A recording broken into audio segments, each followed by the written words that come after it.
Two guys from two of the best gyms in the country looking to prove themselves, looking like they're evenly matched with the fighter skin tail of the tape. Standing across the cage from one another, Vigil and Goodwin. You know, both these guys are prepared because they're coming out of, great camps. Ooh, there we go by Goodwin establishing control early. He's coming out swinging. After saying he's going to finish him, he needs to. He's an impressive local fighter, coached by John Crouch with Benson Henderson. A lot of guys in there for him to spar with, too, like Drakkar Close, UFC fighter. As you know, Frankie, no shortage of good teammates and quality people at the MMA lab. And, of course, at Jackson Wink as well for Vigil. These two guys very evenly matched coming in. This is a fight that I was really looking forward to with these two. He just wants to establish cage control here. He's pressing a lot, moving forward. With a great camp, like the MMA lab, you're going to get good partners every day. They match you up against guys that are like your opponent. So he seems here, he's sitting, moving, good level changes, nice feints. It's kind of moving without moving.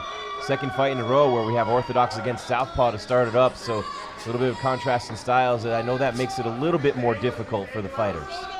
Yeah, it's just about hiding, hiding your strikes, mixing it up with the level changes and the movement. These two guys wasting no time here tonight in round number one.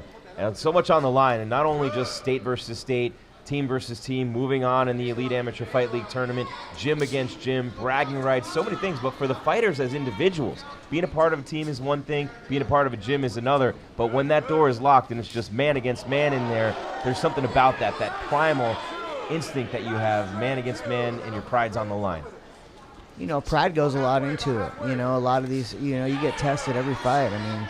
Guys get dropped, and some guys get up, some guys don't, and that's just the fight game, and a lot of it, you find that out in the gym, and these guys both coming out of good gyms, they want it, they want to take their level, or their career to the next level, so they're in there training with the best guys in the world. Both of them showing some diversity here early on, and nobody landing anything heavy just yet in this matchup. Our second one, remember there's no score after the no contest in the opening bout, where Nick Alwag was hit with a low blow. Sorry, Frankie. Goodwin's just trying to establish his control. A lot of two-punch combos, a lot of 1-2s, a lot of hook twos, a lot of level changes, a lot of feints. Let's see if he tries to mix in a takedown here or there. The Arizona crowd liking the action they're seeing in the cage so far, with both fighters very busy at the start of this fight. Right now he's just looking like he wants to stand and box. Both guys come from gyms that are pretty proficient with wrestling. Obviously the MMA lab with John Crouch and Benson Henderson, primarily known for their jiu-jitsu. And when you're thinking about Jackson Wink and Albuquerque, New Mexico, they're a striking gym first and foremost, but both gyms have outstanding wrestling, and John Jones as good a wrestler as you're going to find, same as Benson Henderson.